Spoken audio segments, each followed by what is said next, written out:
moving on, fast forwarding, could you tell us something about this time in your career? That strip was ahead of its time, to be fair. You think so? Yeah, it would hold up now. Yeah, it's true that, to be fair. What's this, 07? 07. I've got the whole thing right here, actually. What's that, bro? I've got the whole thing right here, actually. 07, 08, yeah. Yeah. So, I basically signed a youth team contract at Macclesfield, and then I signed a pro after about 5 months of that season. Normally the contract's for a couple of years, especially in League Two as well, but to sign it early meant a lot to me. And then, so I think this is the following season when I was with the first team, 17. Yeah, League didn't really know much about anything that was happening, just playing football. Just playing, and yeah, it's kind of just cool to say you play professional football kind of thing. Like, obviously everyone at that time, my age, was like going to, you just left school a year ago and just going to college and stuff like that. So in terms of that, I kind of suffered in that side, because I'd left school and got my GCSEs and done all right, but then everyone else went and pursued their education, and I didn't have an opportunity to do that to an extent that would have given me a decent platform if something had happened and football turned out the other way for me. But yeah, just going back to this, being at Macclesfield, it was a great learning curve for me to come through in League Two. Obviously, at the time it's a tough league now, but you can imagine what it was like 13, 14 years ago. 17-year-old coming, like, again, with very little experience of men's football, and yet you have to grow up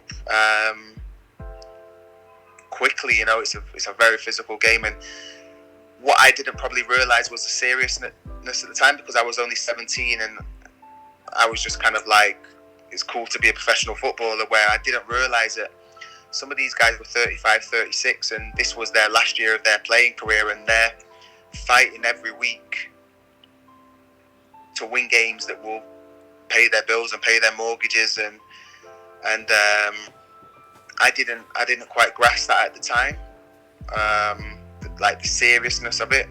For me, it was just, I was just doing it because I loved it. But yeah, looking back at it, I met some great people. I'm still in contact with 3 or 4 of the guys now, and they were all great with me. Gave me a clip round the ear when I needed it, because obviously I was a cheeky kid back then. But yeah, it was definitely a great grounding, and I wouldn't have done it any other way. What would you say your best experience was at your time at Macclesfield? Obviously when Paul Ince came in, as someone who I'd seen on TV all the time, and to then be coached by him was obviously incredible. But my best moment there would probably be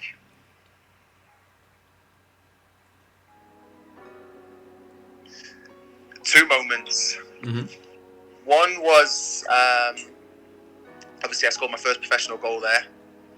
Scuffed it, but I didn't care. Got us a point, which actually helped us stay up in the division. Dagenham and Redbridge, right? Yeah. So I think kicked it with my left and it's come off my right, but it is what it is. I celebrated like I just scored the winner at Wembley. And then the second best moment was obviously nothing to do with me being on the pitch, but it was a time when it was an uncertain time for me. I think it was the following year. I think it was 2008, 2009, and we had Keith Alexander, who was the manager, who sadly passed away, and probably weren't seeing eye to eye. And it was potentially I was going to leave the club. And I remember we played Blackburn Rovers in a pre-season game at Macclesfield, Stadium. And Paul Ince, who was previously there a couple of seasons before, had moved on to MK Dons. Mm-hmm. And there was a chance that I was going to move to MK Dons with Paul Ince. but I got injured. So that didn't go through. And then there was this pre-season game we played against them, and I'd gone to the toilet just before kickoff, and I was in the urinal in the home changing room, and I literally, like, so I'm doing what I'm doing in the urinal, and I hear, "You alright, son?" And next to me is Paul Ince, like, dressed in his Blackburn tracksuit, and I'm thinking, we're in the home changing room. What are you doing here? And he was like, "How you doing?" So I'm like, "I'm good, mate. You?" And this is like, I'm trying to go to the toilet here. Obviously, he's just pulled up next to me, and he just said, "Do you fancy coming in?" I was like, "What do you mean coming in?" He was like, "Coming to train with us." So I was like, "Yeah."